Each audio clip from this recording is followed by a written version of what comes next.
धर्मरक्षावया अवतार घेशी आपुल्या पाळीशी भक्तजना अंबऋषीसाठी जन्मसोशी येणे दुष्टा निर्वाळिले किती एक धन्य तुझ कृपा सिंधू म्हणती आपुला तू बोल साच करी अंबऋषीसाठी जन्मसोशी येणे दुष्टा निर्वाळिले किती एक तुका म्हणे तुझ वर्णिते पुराणे होय नारायणे दया सिंधू अंबऋषीसाठी जन्मसोशी येणे दुष्ट निर्वाळिले किती एक वक्रतुंड महाकाय सूर्यकोटी समप्रभ निर्विघ्नं कुरु मे देव सर्व कार्येषु सर्वदा गुरुर ब्रह्मा गुरुर विष्णू गुरुदेव महेश्वरा गुरु साक्षात परब्रह्म तस्मै श्री गुरुवे नमः। आजची प्रवचन रूपी सेवा कशाच्या निमित्ताने आहे आपल्या सगळ्यांना ज्ञात आहे, तरी आजचा वक्ता या नात्यानं प्रवचनकारी या नात्यानं आपल्या सगळ्यांच्या समोर परिहार देणं नित्याचं आहे। खरं तर प्रभू श्रीरामाचं मंदिर या ठिकाणी आपल्या सगळ्यांचे सहकारी नंदकुमार ताळे, जे की माझे अनेक वर्षापासूनचे सहकारी, ज्यांनी या ठिकाणी रामाचं मंदिर झालं पाहिजे अशा प्रकारचा संकल्प मनात धरलेला होता आणि तो संकल्प त्या ठिकाणी देवानं यशस्वी देखील केला। रामाचं भव्य दिव्य मंदिर या ठिकाणी उभं राहिलं आणि हे तिसरं वर्ष आहे। ज्ञानेश्वरी पारायण सोहळा आणि सप्ताहाचं आयोजन या ठिकाणी केलं जातं आणि त्या निमित्तानं ही या ठिकाणी प्रवचन रूपी सेवा आलो आणि तयारी करून लगेच इकडे आलेलो आहे। प्रवचनाची खरं तर फारशी तयारी त्या ठिकाणी बापू आज करता आलेली नाहीये, पण तरी देखील रामाचं मंदिर या ठिकाणी उभं राहिलंय आणि रामाच्या मंदिराच्या पुढे त्या ठिकाणी ज्ञानेश्वरी पारायण सोहळा, हरिनाम जप त्या ठिकाणी नामस्मरण त्या ठिकाणी होत आहे आणि म्हणून या ठिकाणी प्रवचन रूपी सेवा आहे आणि म्हणून कोणत्याही परिस्थितीत सेवा चुकवायची नाही। या ठिकाणी आजच्या सेवेसाठी जो अभंग घेतलेला आहे तो तुकोबारायांचा अभंग या ठिकाणी आजच्या सेवेसाठी घेतलेला आहे। देवाचं महत्व सांगणारा अभंग घेतलेला आहे। देव त्या ठिकाणी अवतार जे घेतात ते भक्तासाठी अवतार घेतात, धर्मरक्षणासाठी अवतार घेतात। अशा स्वरूपाचा तुकाराम महाराजांचा जो अभंग आहे तो अभंग आपल्या आजच्या सेवेसाठी या ठिकाणी घेतलेला आहे। जगद्गुरु जगद्वंदनीय श्रीमंत संत श्रेष्ठ तुकाराम महाराजांचा हा चार चरणाचा अभंग आजच्या सेवेसाठी घेतलेला आहे। धर्मरक्षावया अवतार घेशी आपुल्या पाळीशी भक्तजना अंबऋषीसाठी जन्मसोशी येले दुष्टा निर्वाळले किती एक धन्य तुझ कृपा सिंधू म्हणतील आपुला तू बोल सच करी अंबऋषीसाठी जन्मसोशी येले दुष्ट निर्वाळले किती एक तुका म्हणे तुझ वर्णिते पुराणे होय नारायणे दया सिंधू अंबऋषीसाठी जन्मसोशी येले दुष्टे निर्वाळले किती एक। हा अभंग जो आहे तो अभंग देवाचं त्या ठिकाणी देव जो अवतार घेतात ते भक्तासाठी अवतार घेतात हे सांगणारा अभंग आजच्या सेवेसाठी या ठिकाणी घेतलेला आहे। आणि तसंच आज खरं तर रामाच्या मंदिराच्या समोरचा आजची प्रवचन रूपी सेवा आणि म्हणून देवानं घेतलेला अवतार याच्यावरतीच त्या ठिकाणी अभंग घ्यायचं ठरवलं आणि म्हणून या अभंगाचा भावार्थ सांगत असताना देवा तू धर्माचे रक्षण करण्यासाठी अवतार घेतोस आणि आपल्या भक्तांना तुझ्या चरणी स्थान देतोस। परमेश्वर नेहमीच आपल्या चांगल्या लोकांच्या भक्तांच्या रक्षणाकरता व अधर्म वाढला की अवतार घेऊन धर्माचं रक्षण करण्यासाठी त्या ठिकाणी अवतार घेत असतो। अंबऋषीसाठी जन्मसोशी येले दुष्ट दुर्जन निर्वाळले किती एक या ठिकाणी अंबऋषी सारख्या भक्तासाठी तू जन्म घेतला आणि त्रास देणाऱ्याचा नाश त्या ठिकाणी केला, संहार त्या ठिकाणी केलेला आहे आणि त्याच्यासाठी तुझा जन्म निश्चितपणानं तू त्या ठिकाणी देवा तू कृपाळू आहेस म्हणूनच तुला कृपा सिंधू म्हणतात। तुझ्या शब्दाचं वचनाचं तो वचन तू नेहमीच खरं ठरवतोस असा या ठिकाणी भावार्थ आणि तुकाराम महाराज म्हणतात पुराणामध्ये तुझे गुण वर्णन केले आहे. हे नारायणा तू खरोखर दयाळू आहेस. नारायण म्हणजे विष्णू भगवान, याचे गुण सर्व पुराणामध्ये सांगितले आहेत.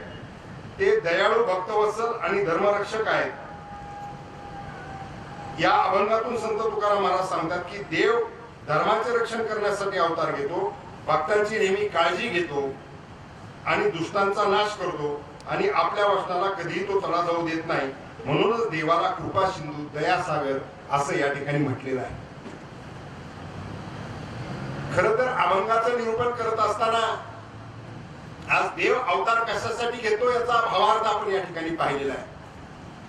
देव अवतार घेत असताना भक्तासाठी तो अवतार घेतो आणि धर्मरक्षणासाठी देव अवतार घेतो. आज प्रभू श्रीरामाच्या मंदिराच्या समोर त्या ठिकाणी प्रवचन रूपी सेवा करत असताना खर तर राम सांगणं गरजेचं आहे.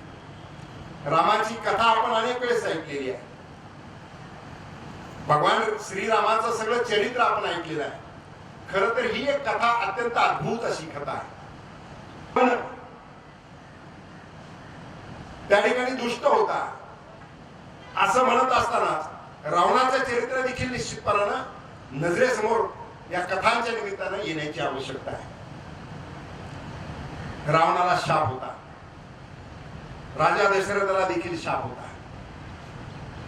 खर तर या शापातून मुक्ती हे सुद्धा ही कथा आणि हे चरित्र पाहिल्यानंतर आपल्याला निश्चितपणानं लक्षात येते. काय रावणाला शाप होता? रावण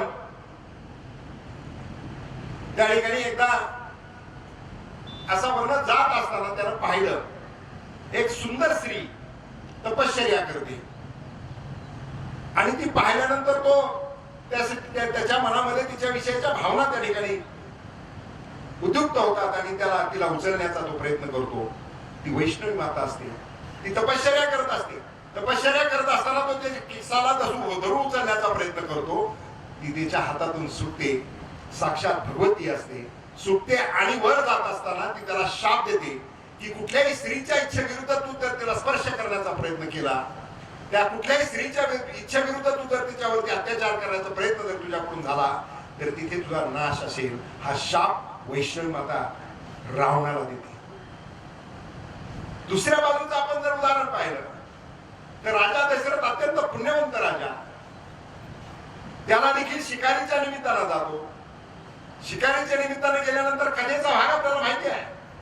श्रावण बाळ आईवडिलांना घेऊन निघालेला असतो, आईवडील अंध असतात. श्रावण बाळ पाणी आणायला जातो. राजा दशरथाला वाटतं शिकार आली म्हणून तो बाण धरतो, बाण चालवतो आणि श्रावण बाळाचा मृत्यू होतो. श्रावण बाळ शेवटच्या क्षणी सांगतो, सगळा कथाभाग संपूर्ण सविस्तरपणे तुम्हाला सांगत नाही कारण वेळेची मर्यादा आहे. अशोका पुणे आल्याबरोबर सांगितलेलं असं हाला बरोबर थांबवायचंय आणि मला राम सांगायचा, मला सीता सांगायची, मला रावण सांगायचा म्हणून कथेचा विस्तार करत नाही. परंतु दशरथ राजाचा बाण लागला आणि त्या ठिकाणी श्रावण बाळा गतप्राण झाला आणि श्रावण बाळाने हे पाणी आईवडिलांना नेहमी सांगितलं. आईवडिलांनी श्रावण बाळ बोलत नाही म्हणून दशरथाला बोलायला भाग पाडलं. दशरथ बोलला, दशरथानं खरं सांगितलं. राजा सत्यवचनी होता. श्रावण बाळाच्या आईवडिलांनी शाप दिला, मृत्यूच्या समय आमचा मुलगा आमच्या जवळ नाही, तसा तुझ्या मृत्यूच्या समोर तुला 4 पुत्र असताना त्याच्यातलं कुणीही तुझ्या जवळ राहणार नाही. कथाभाग पुढे पाहत असताना रामाला वनवास झाला. रामाला वनवास झाल्यानंतर त्या ठिकाणी विश्वामित्र दशरथाकडे ज्यावेळेस रामाला घेऊन जाण्यासाठी आले त्यावेळेस दशरथ अक्षरशः रडत होते आणि रडत असताना ते सांगत होते, विश्वामित्राला त्याने विचारले की कशासाठी रामाला वनवास? अधर्म, अनिती वाढलेली आहे, रावणाचा त्रास वाढलेला आहे. रावणानं त्या ठिकाणी 33 कोटी देवबंदीवासात टाकलेले आहे आणि म्हणून त्या रावणाचा, राक्षसांचा ऱ्हास करायचा म्हणून रामाला न्यायचंय. राजा दशरथ त्या ठिकाणी विश्वामित्राला म्हणतात की तुम्ही तपस्वी आहात, तुम्ही तेजस्वी आहात, तुम्ही बुद्धिमान आहात, तुम्ही शक्तिमान आहात, तुम्ही फक्त कमंडलूमध्ये पाणी घेतलं आणि पाणी जर राक्षसाच्या अंगावर टाकलं तरी राक्षस संपतील, माझ्या रामाला का नाही? विश्वामित्रानं सांगितलं की मी जरी शक्तिमान असेल तर मला क्रोध वर्जित आहे, मला राग त्या ठिकाणी आणता येत नाही, मला रागाचं बंधन आहे, मला त्या ठिकाणी अशा पद्धतीने करता येणार नाही. आणि मग राम का न्यायचा? तर राम जो आहे तो राम त्या ठिकाणी एक वचनी, एक पत्नी, एक पाणी असा एक तत्वशील असणारा योद्धा आणि देवाचं स्वरूप आहे म्हणून रामाला न्यायचंय. रामाला घेऊन गेल्यानंतर खरं तर आपणच वचन दिलंय. राजा दशरथानंच कैकेला वचन दिलंय, कैकेने वचन घेतलेलं होतं.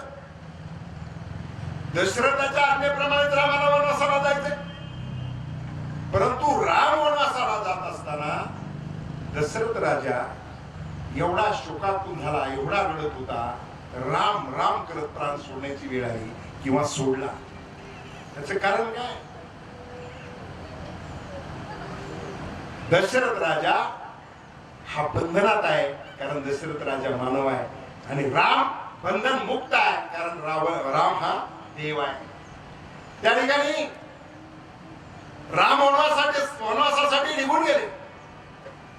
भरत बाहेर होता, रामाच्या बरोबर लक्ष्मण गेला, शत्रुघ्न देखील बाहेर होता. भरत राजा त्यावेळेस त्या ठिकाणी त्याला तातडीनं त्या ठिकाणी दशरथ राजा गेल्यानंतर पूर्वीच्या कालखंडामध्ये तातडीनं घरी या असा निरोप देण्याची पद्धती होती. गेले म्हणून कुणी सांगितलं जात नव्हतं. भरत त्या ठिकाणी परत येत असताना अयोध्येपासून जवळ असताना नंदीग्राम त्यांच्या तिथे एक मंदिर होतं. त्या मंदिरामध्ये पूर्वजांच्या प्रतिमा होत्या. राजा पृथू असेल, मानधाता असेल, त्या ठिकाणी बळीराजा असेल, हे सगळे पूर्वज आहे. रघु, दिलीप यांच्या सगळ्यांच्या प्रतिमा लागलेल्या होत्या. भरत आला, त्या ठिकाणी पुजाऱ्यानं त्याच्या हातामध्ये पूर्वजांच्या पूजेसाठीचं ताट दिलं आणि पूर्वजांची पूजा करत असताना पृथूपासून सुरुवात केली आणि पुढे येत येत येत येत ज्यावेळेस त्या ठिकाणी दिलीप पर्यंत आला, पुढे पाहतो तर दशरथ राजाची प्रतिमा. आणि त्यानं विचारलं भरताना की हे काय आहे? पिताश्रींची प्रतिमा आहे कशी? पुजारी डोळ्यात पाणी म्हणून सांगतो की राजे राहिले नाही. भरताच्या हातात ताट गळून पडतात. भरत रडायला लागतो, रडत अयोध्येच्या दिशेने निघतो. मात्र त्या पुजाऱ्याला विचारत असतो की वडील कशामुळे गेले? तर ते म्हणे रामाला वनवास झाला म्हणून वडील गेले. रामाला वनवास का झाला? राम वनवासाला का गेले त्यानं विचारलं. त्यानं सांगितलं तुमच्या मातेनं तुमच्यासाठी राजगादी मागितली आणि रामाला वनवास मागितलेला आहे. रडत रडत अयोध्येच्या दिशेने भरत राजा जात असतो आणि भरत त्या ठिकाणी गेल्यानंतर अयोध्येमध्ये त्या ठिकाणी आकांतांडव करतो, खूप दुःख व्यक्त करतो, खूप दुःखी होतो. हा दशरथ राजा दुःखी होऊन त्या ठिकाणी आईशी बोलत नाही. तुला आई एकच सांगतो की तुला आई परत कधी म्हणणार नाही. तू दुष्ट आहेस, माझ्या भावाला तू वनवासाला पाठवलं, माझ्यासाठी राजगादी मागितली, चूक केलीस आणि म्हणून तुला मी आई म्हणणार नाही. अशा प्रकारचा आईशी त्या ठिकाणी बोलतो, खूप पश्चाताप करतो, खूप दुःख व्यक्त करतो आणि रामाला काही झालं तरी परत आणलं पाहिजे अशा प्रकारची भावना त्याच्या मनामध्ये जागरूक होते. तो त्या ठिकाणी भाऊ शत्रुघ्नाला बरोबर घेतो. जनक राजा सासऱ्यांना बोलवतो, जनक राजांना बोलवतो. जनक राजा येतात. वशिष्ठ आहे, विश्वामित्र आहे, तिने आहे, कौशल्या, सुमित्रा आणि कैकेयी. त्या ठिकाणी लक्ष्मणाची पत्नी उर्मिला बरोबर आहे.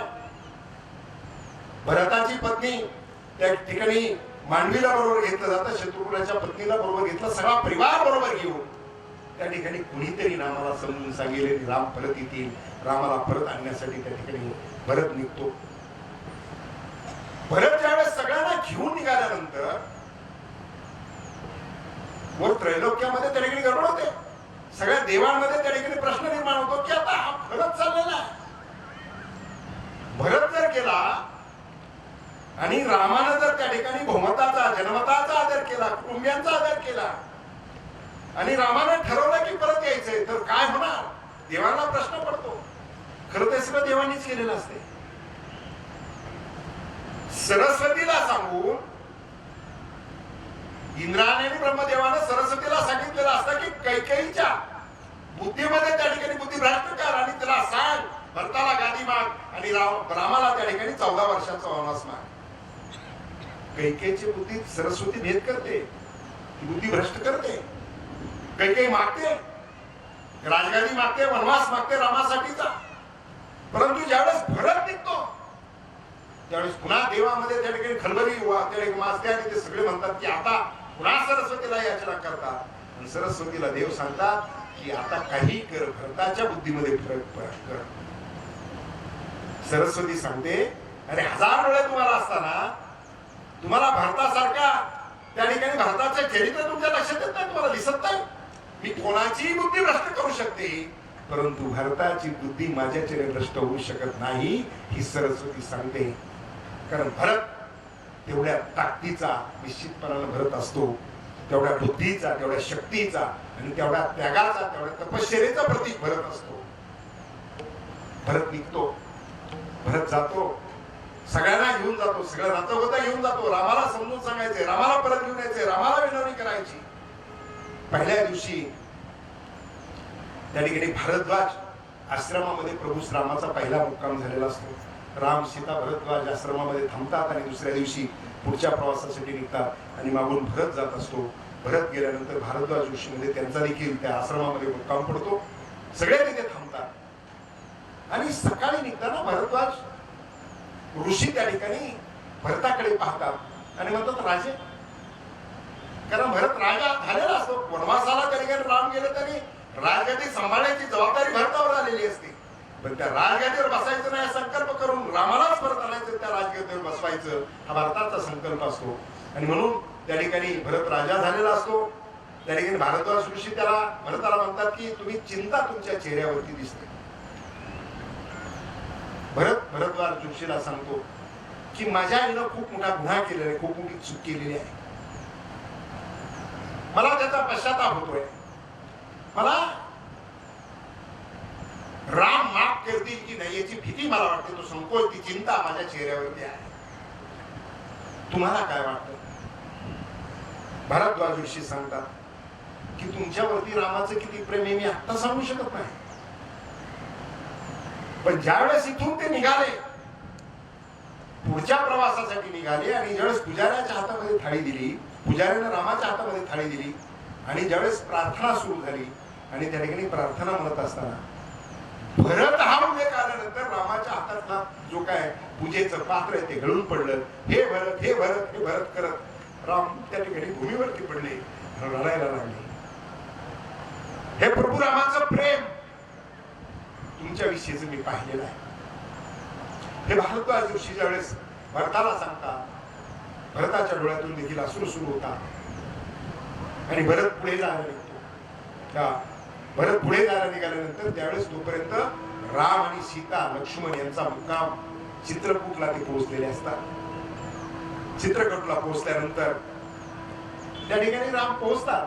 वनदेवी प्रसन्न होते, वनदेवी समोर उभी राहते.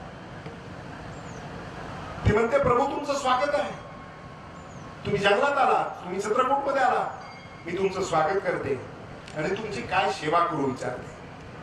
प्रभू राम त्या ठिकाणी वनदेवीला सांगतात मी कसाही राहील, माझी कुटी बांधेल, फळं खाईल, फुलं खाईल, त्या ठिकाणी मी आनंदात राहील, माझ्यासाठी एक काम करशील? तिनं सांगितलं आज्ञा प्रभू. वनदेवीला राम सांगतात की मी ज्या वाटेने आलो त्या वाटेवरचे सगळे काटे काढ आणि ती वाट स्वच्छ करून घे.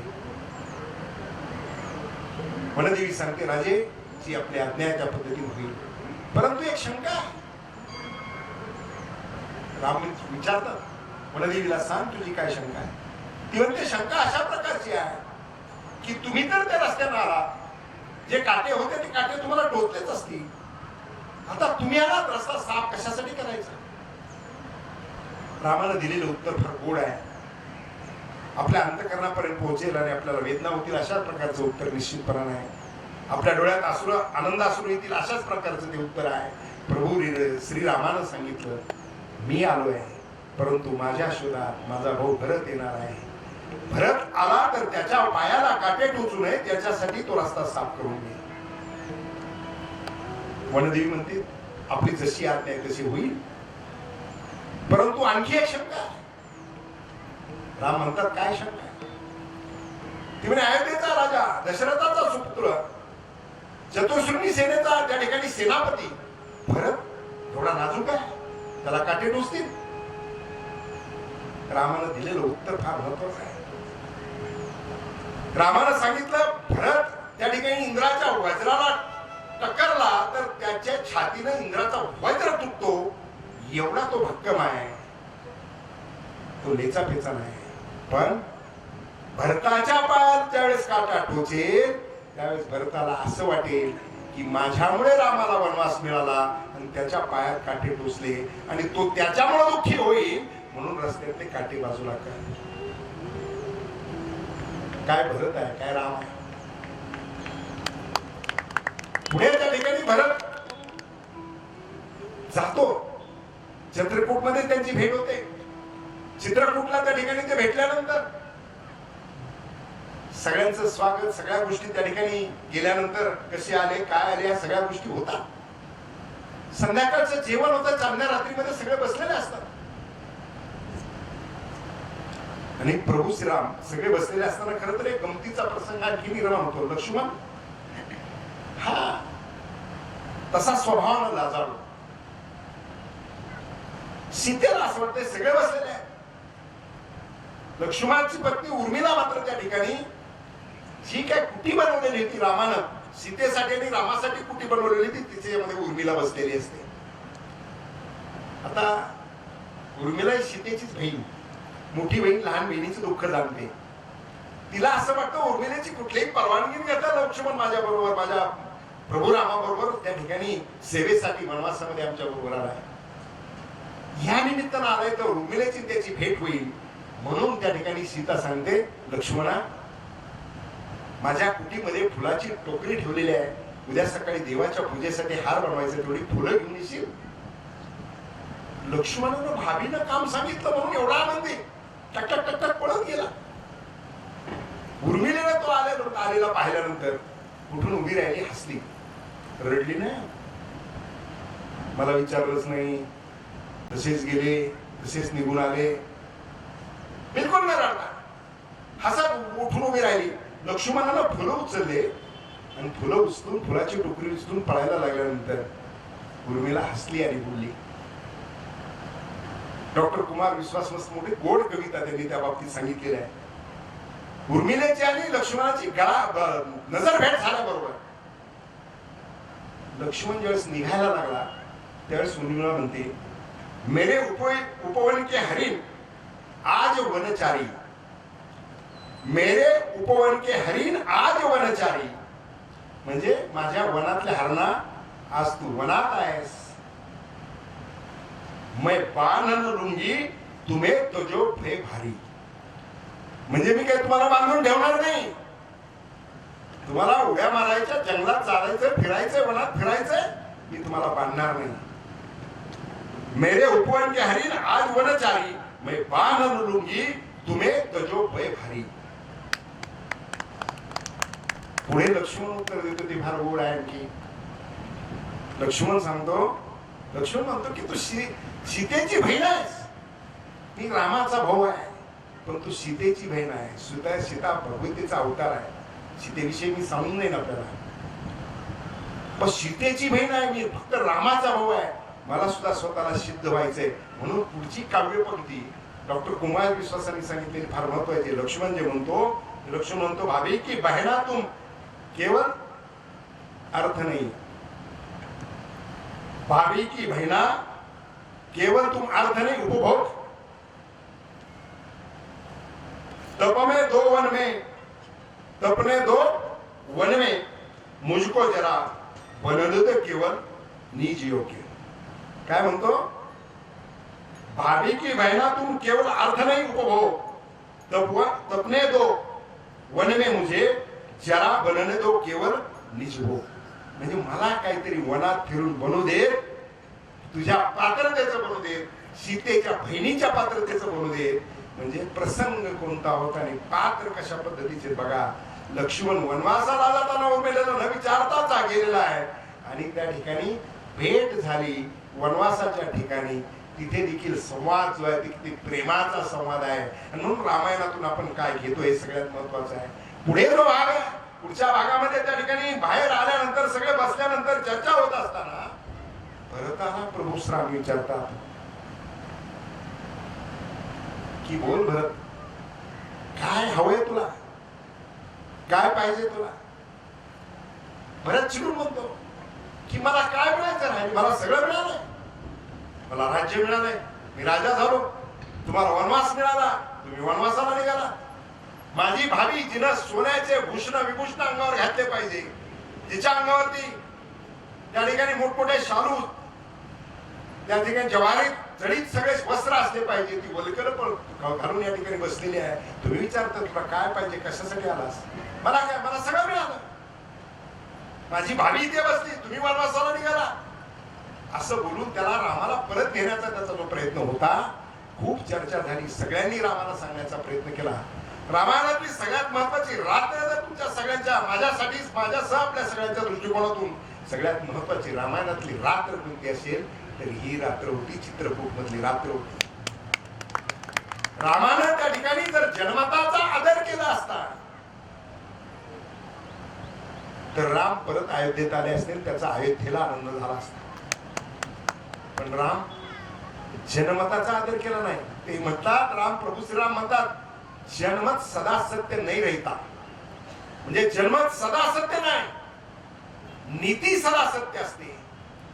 नीती जी आहे ती नीती सदा सत्य असते. आणि म्हणून रामानं नीतीचा स्वीकार केला, बहुमतानं जन्मतानं सगळ्यांना सांगितलं परत आलं पाहिजे, परंतु प्रभू श्रीराम परत आले नाही, वनवासाला पुढे निघून गेले. वनवासाला पुढे निघून जात असताना रामाच्या बरोबर सीता आहे, रामाच्या बरोबर लक्ष्मण आहे. काय सीतेचं जीवन? आपण रामायणातून काही गोष्टी शिकण्याची आवश्यकता, रामायणातून काही गोष्टींचा अभ्यास करण्याची आवश्यकता आहे. संतांचे ग्रंथ आहे, संतांनी दिलेलं, देवाने घेतलेले अवतार, संतांनी दिलेले ग्रंथ, संतांनी दिलेलं ज्ञान हे आपल्या जीवनामध्ये फार उपयुक्त आहे. हे जीवनामधलं ज्ञान जे आहे, संतांचं ज्ञान जे आहे, त्या ज्ञानानं आपल्या जीवनाचा उद्धार होऊ शकतो. संतांचे उपकार काय सांगू आता, संतांचे उपकार म्हणजे निरंतर जागविती. संत तर आईवडिलांचे उपकार, देवाच्या उपकारापेक्षा अनन्य साधारण उपकार कोणाचे असतील तर ते संतांचे आहे. संतांनी आपल्या जीवनाचा अर्थ जो आहे, आपण जीवन कसं जगावं याचा सगळा मार्ग संतांनी दाखवून दिलाय. संतांचे तर आपल्यावर उपकार आहेतच आहे, पण संतांचे देवावरती देखील उपकार आहे. हनुमंतरायाचं चरित्र जर सांगायचं झालं तर देवावरती हनुमंतरायाने केलेले उपकार त्या ठिकाणी आपल्याला निश्चितपणे सांगता येतील. परंतु आपण जीवनामध्ये त्या ठिकाणी चुकीच्या गोष्टीकडे त्या ठिकाणी पाहतो आणि त्याला जास्त महत्व देतो. आपल्या मनावरती नेहमी परिस्थितीचा परिणाम जो होतो, आपल्या मनस्थितीवरती काय होतो, परिस्थिती बिघडली की त्याचा परिणाम मनस्थितीवर परिणाम झाला की आपलं सगळं जीवन व्यवस्था जी आहे ती ढासळून जाते. छोट्या छोट्या गोष्टीवरून आपण संघर्ष का, छोट्या छोट्या गोष्टीवर. मी अनेक जीवनामध्ये आमच्या प्रसंग अनुभवला आले. नवरा बायकोचं भांडण असेल तर किरकोळ गोष्टीवरून भांडण आहे, ते भांडण कुठपर्यंत जातं. आजचा काळ तर एवढा बदलला आहे की ते फार टोकाचं, त्या घटस्फोटापर्यंत जाणाऱ्या घटना आपण पाहतो. मग हे सगळं होत असताना आमच्या माता भगिनींनी एक गोष्ट निश्चितपणे लक्षात ठेवली पाहिजे, सीतेचं जीवन नजरेसमोर आणलं पाहिजे, अहिल्याबाई होळकरांचं जीवन नजरेसमोर आणलं पाहिजे, मा जिजाऊ साहेबांचं जीवन आपल्या नजरेसमोर आणलं पाहिजे, झाशीच्या राणीचं जीवन आपल्या नजरेसमोर आणलं पाहिजे. आणि मग माझ्या जीवनात किती संघर्षाचा विचार केला पाहिजे. काय सीतेच्या जीवनात संघर्ष होता? माता सीता जन्म घ्यायचा आईची कुस नाही मिळाली. सीता कुठे सापडली? भूमीत सापडली. जनक राजा नांगरत असताना दुष्काळ पडलाय, दुष्काळावरती त्या ठिकाणी मात करायची म्हणून जनक राजाला भूमी नांगराला सांगितली. सोन्याच्या नांगराला सुरुवात केली आणि एका तासाला एक कलश लागला आणि त्या कलशात सीता सापडली. आणि जन्म घ्यायला सीतेला आईची कुस मिळाली नाही, भूमीतून प्रकट झाली. जनक राजाने तिला दत्तक घेतली, तिचा सांभाळ केला. विवाह योग्य झाल्यानंतर त्या ठिकाणी स्वयंवर रचला. त्या काळचे सगळे योद्धे, सगळे सम्राट, सगळे शक्तिमान सगळे तिथं आले. स्वयंवर जिंकायचा, सीतेची विवाह करायचा ही संकल्पना होती. सगळ्यांनी प्रयत्न केला. कथा भाग आपल्याला माहिती आहे, कोणालाच बाण उचलत नव्हता. सगळ्यांनी प्रयत्न करून दमले, खाणे घुम झाले, कोणाला बाण उचलत नव्हता. स्वयंवराचा बाण प्रभू श्रीरामाने उचलला. आणि तो उचलल्यानंतर प्रभू श्रीरामानं तो मोडला. खरं तर प्रभू श्रीरामाची पत्नी होण्याचा बहुमान सीतेला मिळालेला होता. वरमाला घालण्यासाठी सीता पुढे गेली. मंगल वाद्य वाजायच्या ऐवजी तिथे परशुराम प्रकट झाला. परशुराम तपस्येला बसलेला होता. बाण तुटल्याचा आवाज आला, तिथून निघाला. आल्यानंतर त्या ठिकाणी जनक राजाला धमकावलं त्यानं, या महानदीची सभा बोलवली, मला निमंत्रण द्यायला तू विसरलास कसा? आणि या ठिकाणी मला निमंत्रण तर दिलंच नाही, परंतु या ठिकाणी शिवधनुष्य कुणी तोडला तो सांगा, सगळ्यांनी बाजूला हात त्याला माझ्या समोर द्या.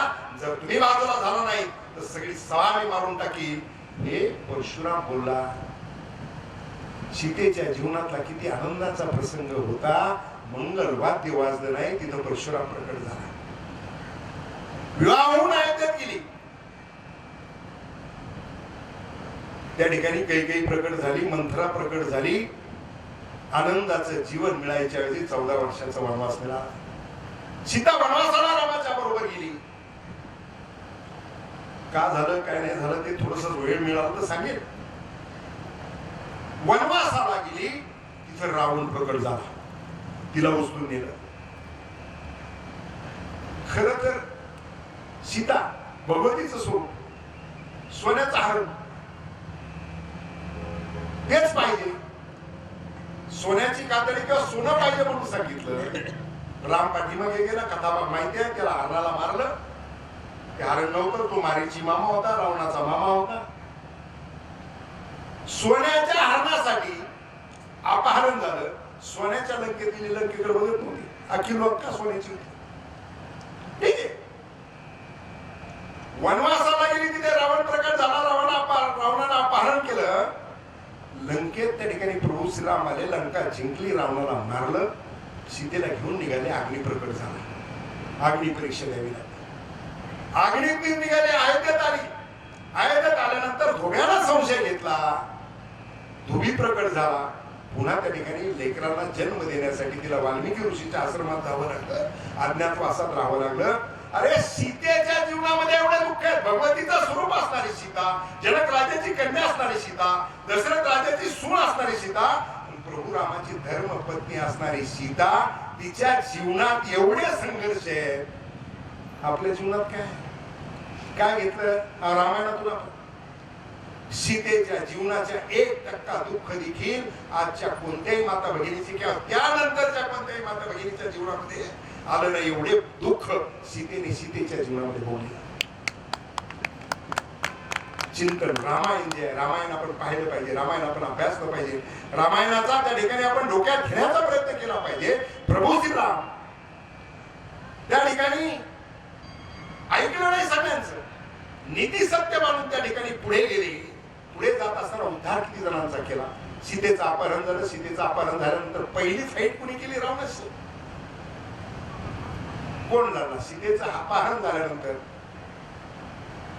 जटायू. कोण होता जटायू? एक पक्षी. पक्षी युनिट आला जटायू. पक्षी युनिटली सुद्धा कोणती युनिट? कोणता पक्षी? ज्या पक्षाकडे आपण पाहताना अत्यंत घृणेने पाहतो त्या पक्षी युनिट जटायू जन्माला आला. मात्र जटायूच्या लक्षात आलं की एका सात्विक स्त्रीचं अपहरण होतंय आणि कोणीतरी घेऊन चाललेला आहे, तो रावण आहे, तो घेऊन चाललाय, त्याच्याशी मी लढणार. जटायू रावणाशी लढला. रावणाच्या तलवारीने जटायूवरती वार झाला. जटायू खाली पडला. खाली पडल्यानंतर राम त्या ठिकाणी जात असताना, मला एक 5 मिनिटं हिंड द्या शोभापारी. राम तिथे जात असताना जटायूला विचारलं. प्रभू श्रीरामानं जटायूला हात लावल्यानंतर जटायूला जोपर्यंत सूर्य चंद्र आहे तोपर्यंत आयुष्य देण्याचा रामाच्या हातात होता. रामानं विचारलं देखील. जटायूनं सांगितलेलं उत्तर फार महत्वाचं आहे. प्रभू, माझं जीवन ज्या पशुयोनीमध्ये मला जीवन मिळालं ते जीवन जगत असताना, माझा अंत होत असताना प्रभू तुमची मांडी जर मला त्या ठिकाणी शेवटचा श्वास घेण्यासाठी मिळत असेल तर मला पुढच्या आयुष्याची काय आवश्यकता आहे? जटायूचा उद्धार प्रभू श्रीरामाने केला. खूप गोष्टी आहेत रामायणामध्ये आपण पाहिलं. जटायूचा उद्धार झाला, शबरीचा उद्धार झाला, अनेक उद्धार त्या ठिकाणी झाले. त्या ठिकाणी प्रभू श्रीरामानं जटायूचा उद्धार करून त्या ठिकाणी पुढे जात असताना, रामायणामध्ये पुढे जात असताना त्या ठिकाणी श्रीलंकेच्या समुद्राच्या कडेला गेले. त्यावेळेस श्रीलंकेच्या समुद्राच्या कडेला गेल्यानंतर समुद्र पार करून जायचं कसं? सीतेचा शोध येत असताना ज्यावेळेस हनुमंताला पाठवायचं, त्यावेळेस हनुमंताला सुद्धा त्या ठिकाणी त्याच्या शक्तीची आठवण करून द्यावी लागायची. हनुमंताला शक्तीची आठवण करून दिल्याशिवाय हनुमंताला शक्ती कळत नव्हती. हनुमंताला जाऊन शोध घेतला, कथा भागात सगळ्यांना माहिती आहे. परंतु या ठिकाणी आता लंकेत जायचंय, सगळं सैन्य घेऊन जायचं. हनुमंत जाऊ शकतो उड्डाण मारून, पण बाकीचे कसे जाणार? मग राम सेतू तयार झाला. तो सेतू तयार करत असताना नामाचा महिमा, आता कलियुगामध्ये नामाचं महात्मा महत्वाचं सांगितलेलं आहे. आपण आता जे करतोय, सप्ताह करतोय, प्रवचन आहे, कीर्तन आहे, हे नामस्मरणाचा महिमा आहे. त्याच्यातून आपल्याला पुण्याची प्राप्ती होते. हे सत्य कशासाठी पाहिजे? तर पुण्य प्राप्तीसाठी पाहिजे, आमच्या कल्याणासाठी पाहिजे. आणि म्हणून त्या ठिकाणी नामस्मरणाचा महिना, नामाचा महिमा किती थोर आहे या कथेमध्ये आपल्याला, रामाच्या कथेमध्ये पाहता येतं. त्या ठिकाणी सेतू तयार करत असताना हनुमंतरायानं त्या ठिकाणी ठरवलं, हा सेतू तयार करायचं तर कसा करायचा? हनुमंतरायानं सांगितलं, मोठमोठ्या शिळा आणा. त्या शिळा आणत असताना शिळेवरती राम नाव लिहायचं. हनुमंतराय राम रा आणि मग आणि 2 शिळा टाकल्या की त्या दोन एकमेकाला जोडल्या जायच्या, पूल तयार व्हायचा. प्रभू श्रीरामाला गंमत पाहिली की आपलं नाव लिहून शिळा टाकली की तरते. रामाला वाटलं आपणही प्रयोग करून पाहावा. आपल्या नावावर लिहायची तर गरज नाही, आपल्या हाताला टाकला तर काय होईल? रामानं रामाच्या हातानं दगड टाकला, तो उडाला. कारण तो नामाचा महिमा होता. रामाचं नाव लिहिलं, शिळा तयार झाली आणि त्या ठिकाणी पूल तयार झाला. पूल तयार होऊन पलीकडे गेले. पलीकडे श्रीलंकेत पोहोचल्याबरोबर संध्याकाळ झालेली होती. आता युद्ध करायचंय, रावणाशी युद्ध करायचंय. रावण तर महाशक्तिशाली, शंकराचा भक्त, 33 कोटी देव बंद खाण्यात टाकलेले, नवग्रह पायाशी आहे, शनीच्या डोक्यावर पाय ठेवून बसलेले. त्याला जिंकायचंय, त्याला हरवायचंय आणि त्या ठिकाणी लंका जिंकायची, सीतेला परत घेऊन जायचंय. रामाला सांगितलं, जामवंत राम लक्ष्मण सगळे बसलेले आहे. जामवंत दादाला, जामवंत शिवे होते, जामवंत दादाला त्या ठिकाणी प्रभू श्रीरामाने सांगितलंय की दादा युद्ध जिंकण्यासाठी त्या ठिकाणी पूजन आणि होम करू इच्छितोय, यज्ञ करू इच्छितोय. जामवंत म्हटले, करो प्रभू, यज्ञ करा. ते म्हणजे यज्ञ करायचं, पण त्याच्यासाठी पंडित हवा.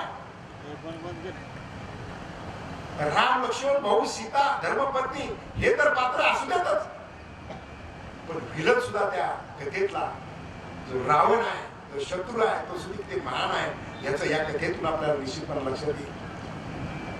जामवंताने सांगितले तर पंडित कोण मिळणार? म्हणे दादा पाहायला पाहिजे, आपल्याला तर यज्ञ करायचा आहे. यज्ञ करायचं असेल तर पंडित हवा आहे. आणि तो पंडित कसा पाहिजे? रामानं सांगितलं की मी शिवभक्त आहे. राम शंकराची भक्ती करतात, शंकर रामाची भक्ती करतात, असं विशेष आहे ते. मी शिवभक्त आहे आणि मी वैष्णव आहे. पंडित पण असा पाहिजे, तो शैवही पाहिजे आणि वैष्णव पण पाहिजे.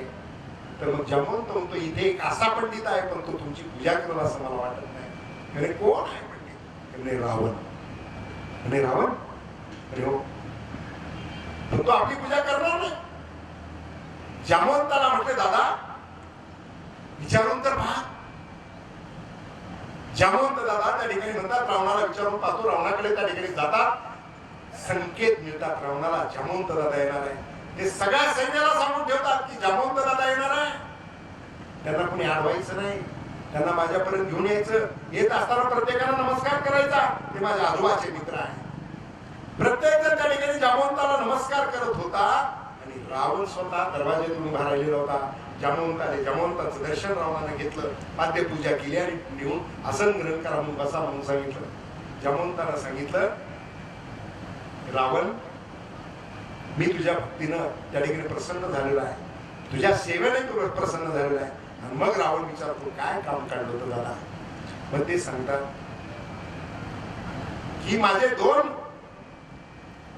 बरोबर जे दोघे जण, त्याला काम यजमान आहे,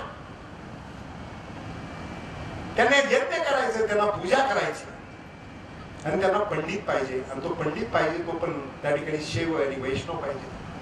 आणि तुमच्या एवढा पंडित दुसरा कोणीच नाही इथे. रावण म्हणतोय, शंका म्हणून एक प्रश्न विचारू. जामवंताला म्हणतो विचारा. म्हणजे तुमच्या दोन जे आहेत ते दोघे जण अयोध्येचे वनवासी पुत्र, अयोध्येतून निघालेले वनवासी पुत्र राम आणि लक्ष्मण तर नाही. तर जामवंत दादा म्हणतो हो तेच आहे. थोडा थांबतो आणि पुढचा प्रश्न रावण विचारतो, त्यांचा यज्ञ करण्याचा उद्देश लंका विजय करणे. तर ते म्हणे हो, त्यांचा लंका विजय हाच त्या ठिकाणी यज्ञ करण्याचा उद्देश आहे. थोडा थांबतो, जामवंत सुद्धा प्रश्नात पडतो आणि थोड्या वेळानं जामवंत विचारतात रावणाला, आपण करणार यांची पूजा? रावणाने दिलेलं उत्तर महत्वाचं आहे. रावण म्हणतो, पंडिताच्या दारामध्ये यज्ञ करण्यासाठी पूजा करण्यासाठी कोणी याचक जर आला तर पंडिताचा त्याला नाही म्हणणार, धर्म नाही, माझा धर्म त्यांची पूजा करणं आहे, मी येणार आहे पूजेला. जामवंत विचारतो, मग तुम्ही पूजेला येणार पण केव्हा ना, मुहूर्त कोणता? विचारला जाता नवग्रहाच्या पायाशी जाय. रावणाला सगळं बोलवलंय, अरे निकालो मुहूर्त कोणता नाही मुहूर्त आहे. त्यांनी सांगितलं उद्या ब्रह्ममुहूर्तावरती 5:30 वाजता यज्ञाचा मुहूर्त आहे. तो जामवंतांना सांगतो, दादा उद्या सकाळी 5:30 ला मुहूर्त आहे, मी येईल पूजेला.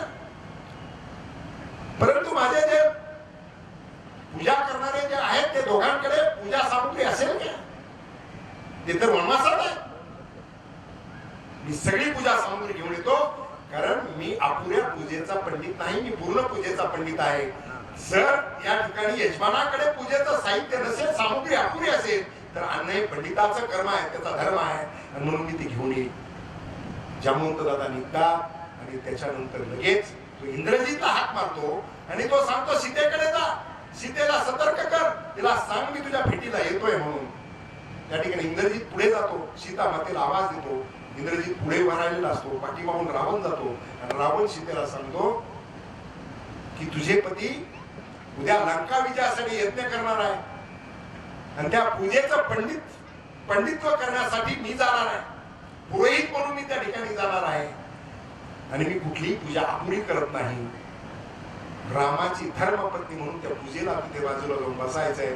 इंद्रजित सकाळी तुझ्याकडे रथ घेऊन येईल, नवीन वस्त्र त्या ठिकाणी तुला दिलेले आहे, ते वस्त्र परिधान करून उद्या तुला पूजेसाठी बसायचंय. मात्र लंकेतून तुझी मुक्ती जी आहे सीते, तुझी मुक्ती लंकेतून केवळ उद्याच्या पूजेपुरती आहे. पूजा संपताच तू पुन्हा रथात बसायचं, इंद्रजित बरोबर इथे यायचंय. रावण समोर निघून येतो. दुसऱ्या दिवशी सकाळी 5:15 वाजता रावण त्या ठिकाणी पंडिताच्या वेशामध्ये शुभ्र वस्त्र परिधान करून गंध तिलक लावून त्या ठिकाणी पूजेसाठी जाऊन उभा राहतो. उभा राहिल्यानंतर राम आणि लक्ष्मण रावणाचं दर्शन घेतात. राम सांगतो की मी दशरथ पुत्र राम आणि माझा भाऊ लक्ष्मण दोघे मिळून या ठिकाणी आम्ही तुम्हाला नमस्कार करतो, आमचा नमस्कार स्वीकार करा. रावणाला तो आशीर्वाद देतो. रावण त्यांना आशीर्वाद देतो आणि आशीर्वाद दिल्यानंतर पूजेची सुरुवात होते. पूजेची सुरुवात झाल्यानंतर त्या ठिकाणी रावण विचारतो, माझे यजमान विवाहित आहे? राम म्हणतो हो मी विवाहित आहे. मग पत्नीला बाजूला बसवा. राम सांगतो की माझी पत्नी माझ्या बरोबर नाही. जामवंत विचारतो लगेच, पंडित रावणाला पण आता पंडित असतो, पंडितजी आप? तर तो म्हणतो की मी तुम्हाला सांगितलेलं आहे जामवंताला, पूजेला कुठलीही सामुग्री कमी पडली तर ती पूर्ण करण्याची जबाबदारी पंडिताची आहे. मग इंद्रजितला आवाज देतो आणि सांगतो सीतेला त्या ठिकाणी बाजूला प्रस्थापित करा. सीतेला रामाच्या बाजूला बसवलं जातं, पूजा होते, यज्ञ संपतो. यज्ञ संपल्यानंतर त्या ठिकाणी रावण आशीर्वाद देतो रामाला. काय आशीर्वाद देतो? सगळ्या देवदेवताच्या साक्षीनं तुम्हाला मी आशीर्वाद देतो, तुम्ही ज्या हेतून हा यज्ञ केलेला आहे त्या यज्ञाचं फल तुम्हाला पूर्णपणाने मिळो आणि तुमचा संकल्प जो सिद्धीत जाओ, अशा प्रकारचा आशीर्वाद रावण रामाला लक्ष्मणाला देतो. निघताना रावण निघतो. निघाल्याबरोबर राम विचारतात की तुमची दक्षिणा काय? तो सांगतो त्रैलोक्याचं सगळं सामर्थ्य माझ्याकडे आहे, सगळी शक्ती माझ्याकडे आहे, मला काय माझे वनवासी मला काय दक्षिणा देणार आहे, योग्य वेळेस मी दक्षिणा मागेन. राम म्हणतो मी रघुकुलाचा आहे, दक्षिणे विना पूजा करणं हा माझा धर्म नाही, माझ्याकडे आज द्यायला काय नसेल तरी मी ते तुमचं देणार आहे, मात्र तुम्ही मला दक्षिणा काय ते सांगितलं पाहिजे. रामाने आग्रह धरल्यानंतर रावण सांगतो की माझे दोन्हीही यजमान दोघांनी मला एकच दक्षिणा द्यायची. माझा ज्यावेळेस अंतिम समय येईल त्यावेळेस तुम्ही दोघे माझ्या नजरेसमोर असला पाहिजे, हीच माझी दक्षिणा असेल. काय राम, काय सीता, काय लक्ष्मण, काय उर्मिला, काय कौशल्या, काय सुमित्रा, काय रामायण आहे, काय कथा आहे. या कथेतला भाग जर त्या ठिकाणी ज्या ज्या गोष्टी आहेत त्या जर आपण जीवनामध्ये घेण्याचा प्रयत्न केला तर आपलं जीवन सार्थकी ठरू शकतं. राम त्या ठिकाणी युद्ध झालं, युद्धात राम पडले. शेवटचा प्रसंग सांगतो. खरं तर कथेचा भाग खूप मोठा सांगायला आहे, परंतु शेवटचा भाग त्या ठिकाणी सांगतो. युद्ध होतं, घनघोर युद्ध होतं, युद्धामध्ये अनेक जण त्या ठिकाणी जातात आणि शेवटी रावण पडतो. रावण पडला त्यावेळेस रावण गेल्यानंतर मंडोदरी माता त्या ठिकाणी त्या युद्धभूमीवरती येते आणि ती विचारते की माझा पती रावण एवढा समर्थशाली असताना त्याला ज्यानं मारलेला तो कोण आहे, कुठे आहे. सांगितलं जातं तिकडे शिळेवरती बसलेला आहे तो. दूरवर राम जाऊन बसलेले असतात, खूप दुःखी असतात, चिंतेत असतात आणि खूप विचार करतात की किती रक्तपात झाला, किती अधर्म झाला. या सगळ्या गोष्टीचा त्या ठिकाणी राम विचार करत असतात आणि मंडोदरी पाठीमागून जाते. मंडोदरीची सावली रामाच्या पायाच्या दिशेने पडते. राम एका स्त्रीची सावली पाहतो आणि पटकन उठून उभा राहतो. राम पटकन उठून उभे राहतात आणि फिरून पाहतात, माते इथे युद्धभूमीवरती आपण कोण आहात माते. मंडोदरी सांगते, मी की दुर्भाग्यशाली रावणाची पत्नी मंडोदरी आहे. माते ते सांगतात, तुमचे पती रावण फार तेजस्वी होते, तपस्वी होते, तपश्चर्या महान होती, शंकराचे भक्त होते, सगळ्या गोष्टी होत्या, परंतु थोडीशी अनिती झाली, त्याच्यामुळे त्यांना मला मारावं लागलं. ती म्हणते, तुम्ही त्यांना मारले म्हणून तुम्हाला टोचण्यासाठी मी झालेली नाहीये. माझा पती जो की देव देवतांना त्या ठिकाणी बंदिवासात घातलं, ज्याला कुबेराला कॉलरला पकडून इथे आणलं, ज्याला तुमचा पूर्वज मान हाताला जाऊन धमकावून आला, त्या माझ्या पतीला जो हरवणार आहे त्याच्यात आणि माझ्या पतीमध्ये काय फरक आहे एवढंच पाहण्यासाठी आले. राम विचारतात, माते फरक कळाला, फरक लक्षात आला का माते, काय तुला वाटलं, काय फरक वाटला माते. ती सांगते, माझ्यासारखी सुंदर पत्नी असताना वल्कल नेसलेली तुझ्या पत्नीवरती नजर गेली, तो माझा पती, आणि माझी सावली फक्त तुझ्या पायावर पडल्यानंतर तू उठून माते म्हणून माझा त्या ठिकाणी सन्मान केलास. हाच माझ्या पतीमध्ये आणि तुझ्यामधला फरक आहे. फरक माझ्या लक्षात आला. आपण रावणाचे पुतळे जाळतो, परंतु रामाचं जीवन जे आहे ते जीवन काय आहे त्याचा अभ्यास त्या ठिकाणी करण्याची आवश्यकता आहे. आणि म्हणून आज या ठिकाणी प्रवचन रूपी सेवा करत असताना खरं तर आज राम मांडण्याच्या नादामध्ये अभंगाची सोडवणूक करत असताना मला तर वाटतं हे एवढं मांडलं की देव आणि भक्त याच्यामध्ये जे पाहिजे ते सगळं आलेलं आहे. या ठिकाणी आजच्या सेवेसाठी घेतलेला अभंग जो आहे तो मी माझ्या परीनं या ठिकाणी सोडत असताना खरं तर प्रभू श्रीरामाच्या दरबारामध्ये प्रवचन रूपी सेवा होते आणि प्रभू श्रीराम आपल्या समोर सांगितलं पाहिजे. आणि मग प्रभू श्रीराम, सीता, लक्ष्मण यांचं थोडक्यात निरूपण या अभंगाचं करत असताना थोडक्यात चरित्र कथा सांगण्याचा मी प्रयत्न केलेला आहे. जे योग्य आहे, जे बरोबर आहे ते माझे गुरु तुकाराम महाराजांचे 10वे वंशज हरिभक्तीपरायण माणिकप्पा मोरेंचा आहे. जर काही चुकला असेल तर तो पोपटराव माझ्या बुद्धीचा म्हणू का आपल्या सगळ्याच्या संगतीचं म्हणू, नको संगतीचं नको, माझ्या बुद्धीचा दोष आहे. जे काही चुकलं असेल ते माझं मला परत द्या. आणि या ठिकाणी मी निरूपण करण्याचा प्रयत्न केलेला आहे आणि मी या ठिकाणी माझ्या सेवेला पूर्ण विराम देतो. पुंडलिकावरती विठ्ठल, श्री ज्ञानदेव तुकाराम, पंढरीनाथ भगवान की जय, माऊली ज्ञानेश्वर महाराज की जय, जगद्गुरु तुकाराम महाराज की जय, सद्गुरु श्री संत शेख मोहम्मद महाराज की जय, सियावर प्रभु रामचंद्र की जय. हर हर महादेव.